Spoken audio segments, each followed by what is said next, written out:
back to Alice Talks Football, and today's video is 5 things we have learned this season. So as a Manchester United fan, 5 things we have learned this season about Manchester United. But before I get into the 5 things that we have learned, please take 2 seconds to hit that like button and then subscribe down below to Alice Talks Football if you have not already, as it would mean a lot. And if you're bored in isolation, you might as well subscribe for daily Manchester United related content on the channel. Now, the first thing that we learnt this season is not enough depth in the squad, especially in midfield and attacking areas. You've got to think that Ollie got rid of a lot of the deadwood. Fellaini was first gone, Herrera went, Herrera wasn't exactly deadwood, Smalling went, Sanchez went, Lukaku went, and we replaced the defenders that went. We did a defence revamp, but we did not get a single midfielder in the summer. And you've got to think, last season we even thought we were possibly a midfielder short at Manchester United, so I was certain we were going to get a midfielder this summer, but we didn't, and we'd let 2 go. And then it put us in a situation where if Pogba got injured, we were screwed, because at the beginning of the season it was like McTominay and Pogba are decent, Fred's a £50 million flop, and Matic is done. Obviously Fred and Matic have proved us wrong, but it was like, well, this is a risk, because if Pogba gets injured, like he has, Pogba's been injured pretty much the whole season, our season's over. And it kind of felt like that for a bit, but obviously Matic and Fred have massively stepped up. McTominay's been great all season, but we've learned that we don't actually have enough depth in midfield, and we still don't now. Even though we've got Bruno in, we still need another CDM, because we play the 4-2-3-1 system, and that has 2 holding midfielders playing in the CDM role, and we've got 3 to 4 midfielders to rotate that position. We do need an extra CDM if we're going to play with 4 CDMs, plus Matic isn't going to be here much longer because ageing, and Pogba could possibly leave. So we've learned this season that we definitely have to get a CDM this summer, as well as another attacker. Obviously we have Rashford and Martial, who are 2 main attackers. We have James, who was almost like a youth player coming in, who played the odd game, getting used to the Premier League. We had Greenwood, that was a 17-year-old, so he was never expected to play as much as he does. I don't think James was expected to play as much as he does because of long-term injuries to Marcus Rashford and Martial. We've really struggled in attack. We've got players and put a lot of pressure on young players like Dan James and Mason Greenwood, and it's proved that yes, we need another striker or winger and another midfielder. We definitely need a holding midfielder and another attacker to come in next season, because we do not have enough depth in the areas, and not just to help with the depth issue, just to improve us in general. Like, I know we've got some very good players in the squad, and some people are like, oh, but Dan James will get less game time, but it will improve us because we need depth. Man City have got like 6 wingers, and I think this season one of the main things we learned is not enough depth in midfield and attack. Now, the second thing we've learnt this season is that Ole Gunnar Solskjaer can do it against the big sides. So the current top 6 in the Premier League is Liverpool, Man City, Chelsea, Leicester, United, Wolves. Now, the only team out of those that we've actually lost to in the Premier League, this season in the current top 6, is Liverpool. We've beaten Leicester every time we've played them. We've only played them once. We've even beaten Spurs, who aren't even in the top 6. We drew twice to Wolves. We beat Man City twice. We beat Chelsea twice. We've actually beat Man City 3 times this season, and Chelsea 3 times this season.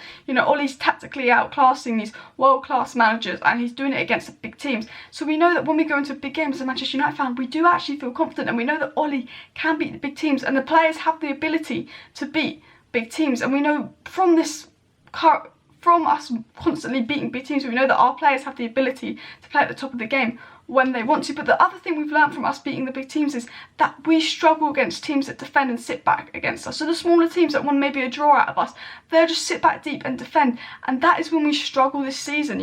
We're really good against the teams that attack us, the big teams, but it's the small teams where we struggle, where they sit back and we have to break them down, and they just defend against us. Obviously with Bruno Fernandes coming in, 11 games unbeaten, we're starting to break down these teams. You've got to create it in the team now.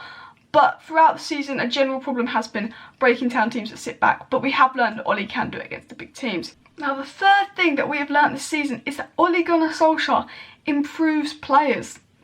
Now, I think so many players have improved this season. Fred is one massive improvement. Matic is even improved. Rashford's probably the biggest improvement under Ole Gunnar Solskjaer. You can tell Ole Gunnar Solskjaer's an attacker because our attackers have massively improved. You think Rashford, 14 goals and 4 assists in 20 Premier League games. I think he was projected to get about 23 goals in a Premier League season. I think he had 19 goals in all competitions. Martial, he really looks like one of his own. I know he gets a lot of criticism, but when Martial gets his chance, 9 times out of 10 he takes it. Martial is a good player. People don't like him, but I'll watch him, he's a good player. But I think Martial's massively improved under Ollie in that number 9 role. He's got his number 9 shirt back, he looks happy, he's got this hold-up play, he's been this box-to-box tap and striker that Ollie talks about. I think Martial's improving. Bissaka, who's come in, has just been God, possibly up there for Young Player of the Season this season. You know, so many players have improved, like even the youngsters like Brandon Williams and Greenwood, they've had actually such a more important role than expected. And I feel like young players and attackers especially have improved under Ollie this season, and we've learned that Ollie can improve players. And the fourth point, which again relates to Ollie, is Ollie should be trusted with the money in the transfer market. So he's made 4 signings plus Zagallo, so 5. In Daniel James, £15 million is now worth more than £15 million, so I say he's worth the money. Obviously at the start of the season we've seen glimpses of what Daniel James can do. We've seen glimpses of what Daniel James can be. I think, you know, Daniel James is a successful signing. Bissaka, a massively successful signing, worth that £50 million. One of the best right backs in the world, if not the best, some people could argue, right now. Young, on top of his game. Harry Maguire's really become the £80 million player we've paid for in recent months. When we first got him we thought, not sure, but since Bruno's joined, since January, since he's got captaincy, he's really looking like that player that can lead us at the back. And, you know, Bruno Fernandes has come in and look what he's done in a month. And even Zagallo has been, like, a surprise. Like, everyone that Ole Gunnar Solskjaer's brought has almost been pretty much a success. So I think Ole Gunnar Solskjaer can be trusted with money to get another midfielder and attacker in, or even 2 midfielders and an attacker, at least in the summer. Because, you know, Manchester United were known in the past for bringing in all these flops, Sanchez, Di Maria, Falcao, and it's now like everyone that's come under Ollie has been successful. We haven't actually had a flop yet, which is nice. The 5th thing that we've learned this season is that we should have sold Pogba. Pogba didn't want to be at Manchester United, and this was kind of the board's fault.